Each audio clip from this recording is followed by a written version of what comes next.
Many candidates are tapping the digital platform to get more exposure and support for the elections in May. For our election roundtable this evening, we look into the digital campaigns of presidential and vice presidential candidates. We have with us here in the studio social media expert Tonio Cruz and Andre Natabio. He's the administrator of the Duterte Cayetano Tandem's fan pages.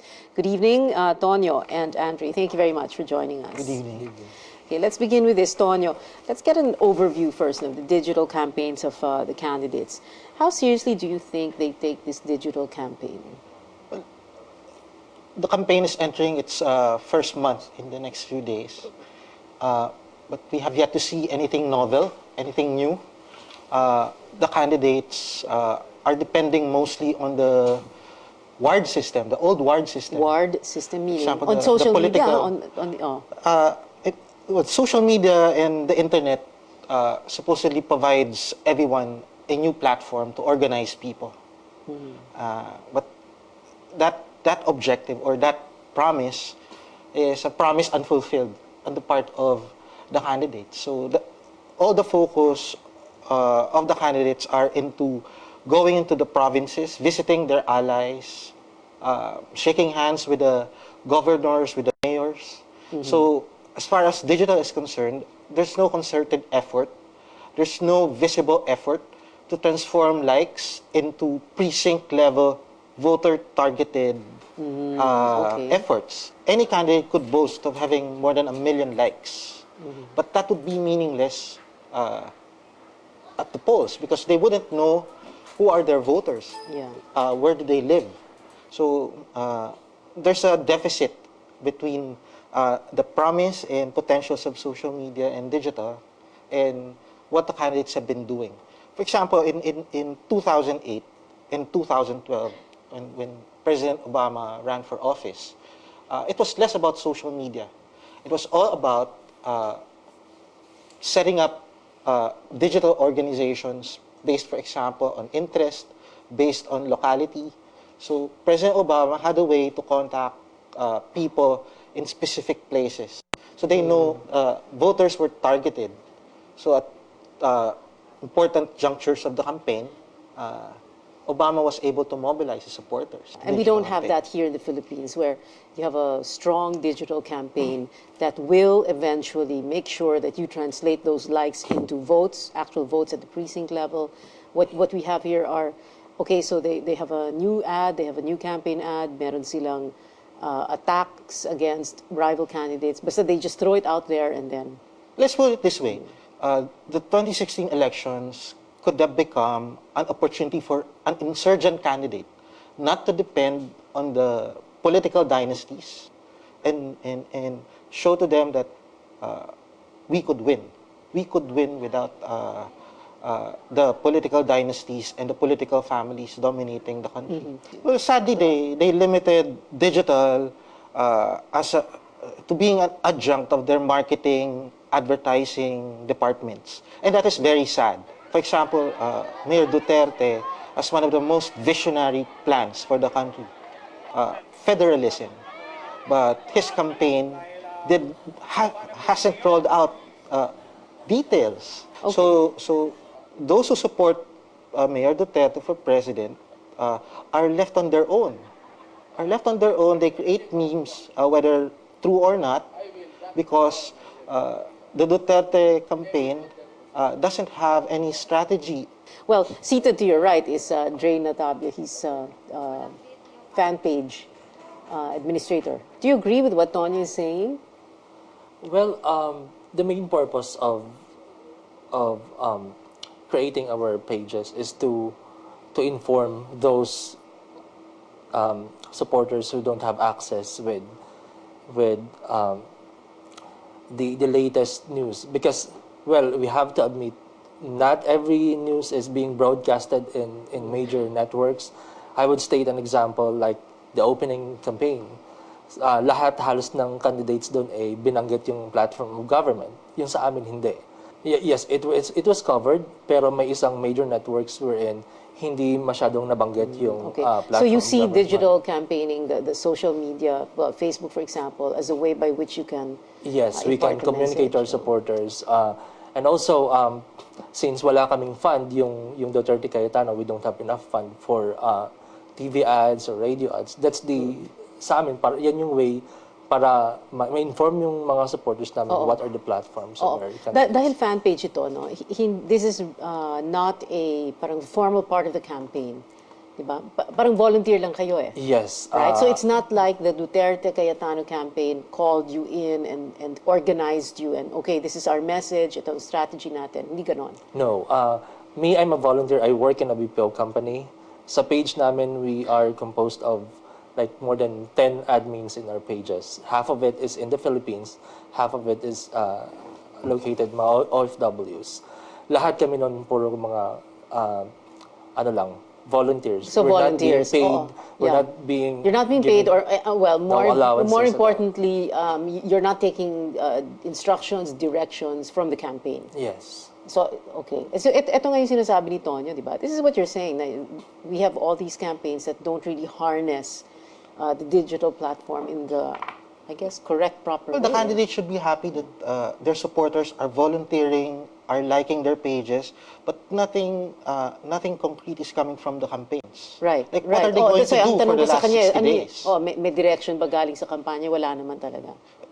Yung isang example dyan, yung halimbawa, yung federalism, as far as Mayor Duterte, for Grace Poe, there wasn't any concerted effort to answer citizenship or residency issues. Wala tayong nakita.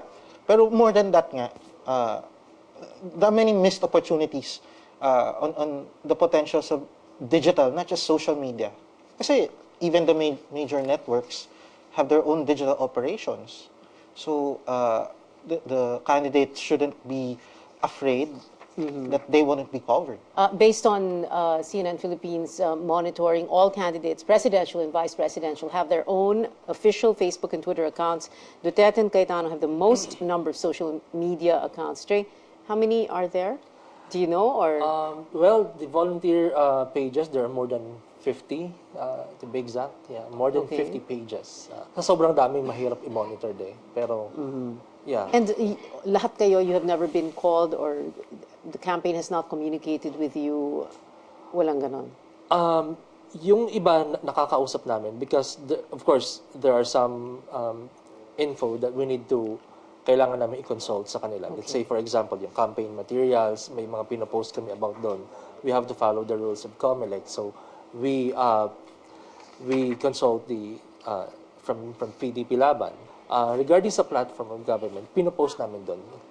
Like yung 3 major platform ng Duterte Cayetano, like the crime and corruption, yung regional development, yung dadating din yung federalism and equality. Alright. So yung mga yun, napopost naman namin siya. Tonyo, you had a good point. Just to wrap up what we were talking about earlier, no, about how the campaigns could be harnessing their volunteer fan pages, for example, yung mga digital volunteers nila. But Filipinos are outstanding volunteers. Anyway, anything that we do, if there's a need to volunteer, we're very good at it. There's no difference ito sa campaign. The candidates have really good volunteers, but they are underserved by the campaigns. There's no clear direction as to the objective of the digital campaign. Is this just for spin? Is this just for promoting the candidates? But we have the debates. The candidates all have the mainstream media outlets to promote those positions. Okay. There's no effort that could be seen as to how to translate this likes, follows into votes. Actual votes. Actual votes. All right. So let's answer the question. Are candidates using the digital platform to help discredit their opponents? As far as you're concerned, Dre, sa inyo, sa fan page nyo, do you attack the rivals, yung mga karibal ni Mayor Duterte? No. Hindi namin ginagawa yan. Kasi unang-una, well, yung sa amin is i-inform yung mga supporters namin sa kung ano meron si Mayor Duterte and si Senator Cayetano. Doon kami nakafocus. Kung ano ba nagawa nila. Example, Exhibit A is Davao City, how the best is Davao City in terms of governance and, crime and corruption, fighting crime and corruption. Doon kami nakafocus.